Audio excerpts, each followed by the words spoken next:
Dear subscribers and guests, I am glad that you watch the videos on my channel.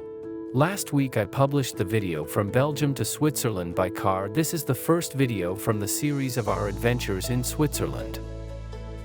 Today the video is about the first day of our acquaintance with the village of Haute-Nendaz.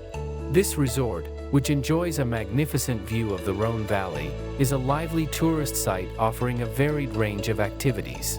28 kilometers from Sion, Haute-Nendaz is part of the large Vallées ski area.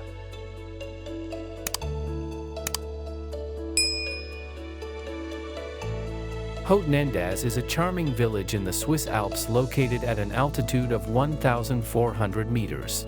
It is located in the famous Vallées ski area and is the perfect place for all outdoor enthusiasts. Whatever the season, there is something to do all year round in Haute-Nendaz.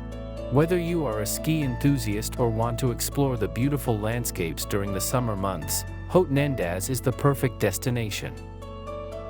Join us as we explore Haute-Nendaz and discover the best activities for each season of the year.